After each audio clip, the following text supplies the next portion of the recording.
How's it going, YouTube Nation? I'm Average Will. Welcome back to the channel. If you are new here, put on some comfy pants, get yourself a snack, a drink, get comfy as we dive into a little weekly segment I like to call Spotlight Sunday, where I will give my honest opinion on a new release in the comic world, a new streaming series. It could be on like Netflix, Amazon, all those fun things, a new weekly episode that drops, or a new movie, whatever it might be that I decide I want to talk about that week. It'll be right here every Sunday. And this week, I want to talk about a comic book that had a ton of hype coming in, and it still has hype, right? Because the first issue was solid. It was really good. Did it live up to the hype? I don't know. We'll talk about it. And what I'm talking about is Worldtr33 #1 by James Tynion IV. And real quick disclaimer, I will be spoiling it. I'm going to be talking about what happened in the comic, and if you have not read it yet, I will be spoiling for you. So pause the video, go read it, and then come back and watch the rest of the video so we can talk about it and see if our opinions are similar or not so much, right? And then we can talk about that in the comments below. But yeah, so this book originally was supposed to come out April 12th, my birthday, by the way. But there was some printer issues. The printing was way too dark on the covers and everything, so they pushed it back to the 26th. So it came out 2 weeks later, and a lot of hype with this. One, it's a James Tynion story. Two, it has 1 in 100 homage covers for each issue, which I think it's going to like 5 or 6. I can't remember. I believe it's 5, but I'm not 100% sure. So don't quote me on that. But yeah, so it has a lot of heat on it. Everything that James Tynion does is really good. For the most part, I've really enjoyed it. Again, Something's Killing the Children, Department of Truth, Nice House on the Lake. His run in Batman was well executed. His Substack stuff, Blue Book, has been a lot of fun to read. And not to mention The Closet and Wind, both really good series. Although I feel like Volume 1 of Wind, read as a trade paperback, is a lot better than the individual issues. But that's neither here nor there. We're not here to talk about that. We're here to talk about Worldtr33. Again, spoiler warning, I'm going to be talking about this comic. So let's dive into it. And right off the bat, we're going to start. The comic opens up with someone getting nixed in a hotel room, and this character, her login is Fear, like P-H-E-A-R. But I'm going to refer to this character as Tattooed Naked Lady because she's tattooed and she's naked for whatever reason, and we'll get more into that. But she will always be referred now for the rest of the series as Tattooed Lady Chick, or Tattooed Naked Lady. But yeah, so she logs in and she pulls up somebody's video feed where they are videoing themselves doing a live stream of walking around, flashing the camera, which is the undernet, right?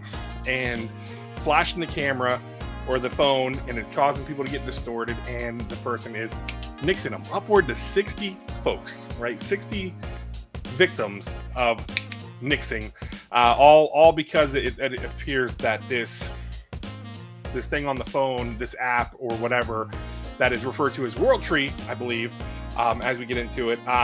But again, it's one of those things that you see this and it transfers from this person, this kid who looks himself in the mirror saying, oh my God, the next target's going to be a family with kids or has kids. It transfers to a character named Ellison, who is traveling with his female companion to go see his younger brother because he's worried, the way that his brother described seeing a video online where it was someone being nixed, and how he had this excitement but terror, this excitement but apprehensiveness as well in his voice, however it was described. And then they refer like to 4chan and Goatsy. I found it a little odd that they didn't mention E-Bomb's World. If you know, you know. For those folks of us who played around on the internet when it first came out, and we found some very bad spots of it, referencing some stuff that we won't reference here because of YouTube and all that fun stuff. But yeah, if you know, you know. I don't know what it is with some of the writers, and it's not necessarily James Tynion. I had this problem with another one. It was the Darkness issue where the comic where they were just the way that the narration of the book was, and how they talk about like edgelord and stuff like that. I don't know. For me, it's like kind of like it's cringy, as the kids say. But anyhow, these two are driving, and his female companion decides to pull up the video of she not video, but she goes and starts looking him up on IG, finds him, and starts looking at his stories. And it's in his stories that we realize, holy shit, this is the kid that is that we're seeing show people the camera and nixing him. So now he's racing. Then it flips over to a all white-haired character by the name of Gabriel, who him and his friends, when they were teenagers in 1999, Y2K anybody, took on this entity, Worldtr33, and they stopped it. And this was so crazy, it was so bad and everything, that it literally physically changed his hair white. But hey, this group of teenagers stopped Y2K, stopped Worldtr33 all on their own in 1999. And now with the reports of what's happening and how this stuff is going down with the kid, Gabriel is on a video chat with a friend and says, hey, we got to all rendezvous in this small town in Pennsylvania so we can stop it again, or hope to try to stop it again, because they're not sure they're going to be able to stop it again, or he's not sure. So they get together. It looks like they're going to rendezvous in Pittsburgh, and then it transfers and we get to meet Gibson Lane. Gibson Lane is the character that has been nixing everybody, as Ellison, his older brother, gets to the police station, goes in, asks what the heck's going on. Cops are kind of like, again, it's a little weird. You have reporters out front of the police station, and the guy Gibson's able Ellison is just able to walk right in. But his lady companion is on the phone with somebody and say, hey, there's something up with Ellison. We'll see what that is, or if that could just be nothing, just like a little throwaway scene. Who knows? Throwaway panel. But so he goes in. I'm going to assume this guy's the sheriff, the old man sheriff, grabs him, takes him back to see his brother, where his brother says that he's going to change the world. It's beautiful, whatever it is. And guess who shows up?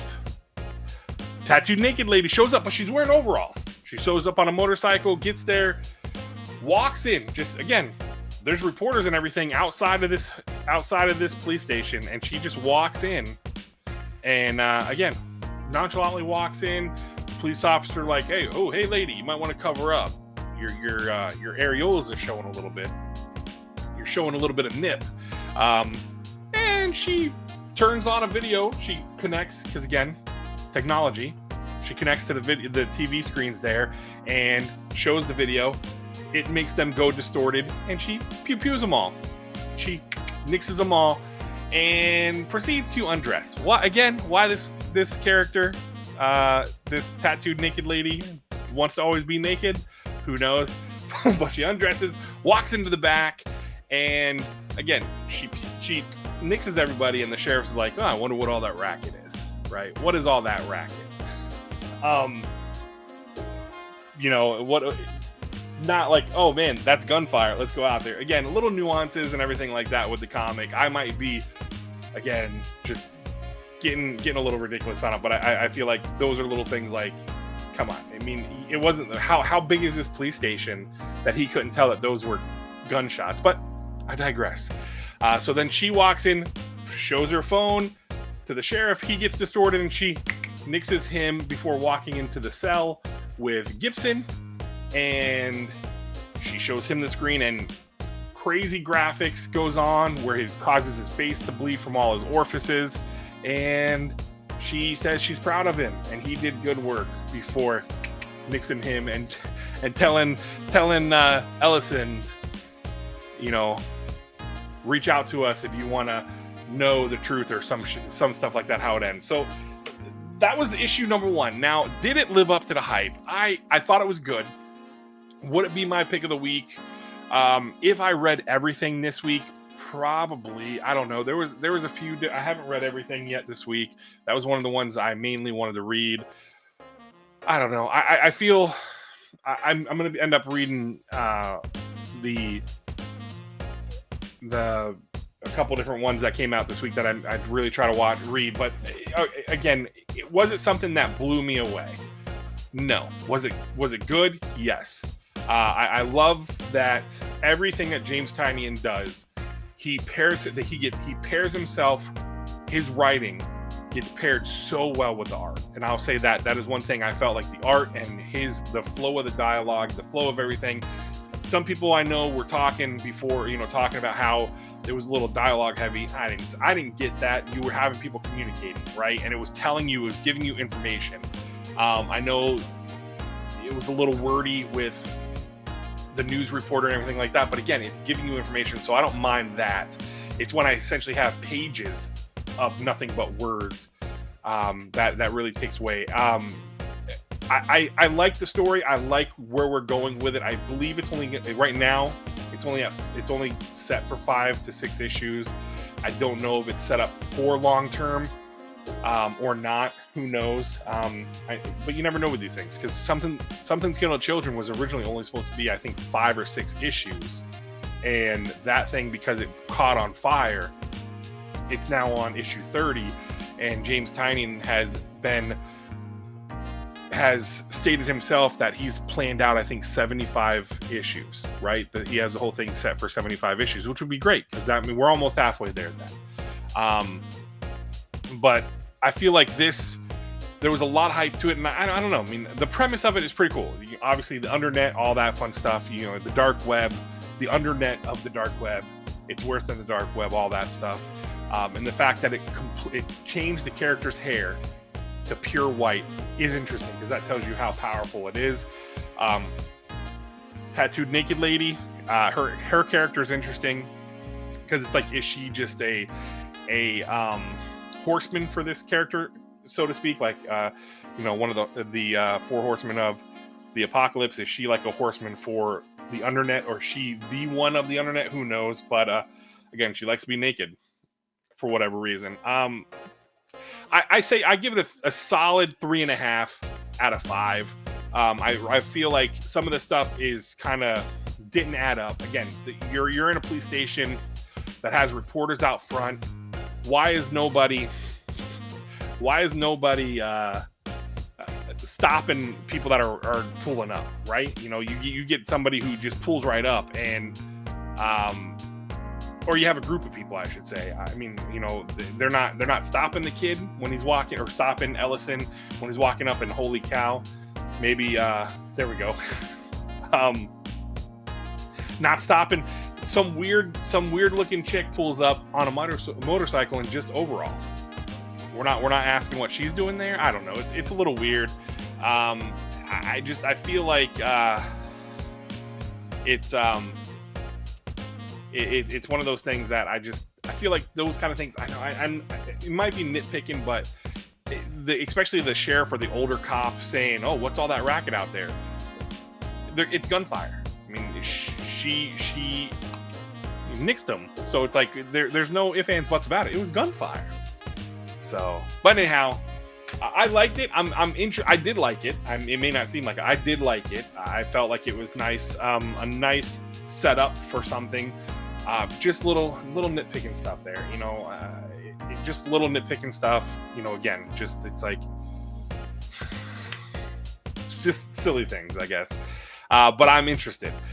Do I think it's his best story? I don't know. It's only issue 1. I can't say yay or nay to that, because it didn't hit me like how Something's Killing Children did, even Department of Truth, and same with Nice House on the Lake. I really felt like those were bigger, impactful issues, where this one, it's like, okay, cool, and we get to the point at the end where she nixes the kid that was one on the nixing spree himself, and then tells brother, you find us, all that fun stuff. But yeah, I liked it. Let me know in the comments below what you guys thought. Did you think it lived up to the hype? Did we maybe put too much hype on a book? Are we overhyping books? Is that possibly what's happening? Are we overhyping things that they just maybe fall a little bit flatter than we expect? We had the whole crossover thing. I felt like crossover fell flat. Stuff like that. Land of the Living Gods, same with that. I felt like that was a little bit flatter than what people, I think, they were pumping it up to be. But That's just my opinion. That's just my thoughts and my thoughts alone. Let me know your thoughts in the comments below. Thank you so much for watching this. As always, I am Average Will. Tell somebody you love them. Till next time, I'm out.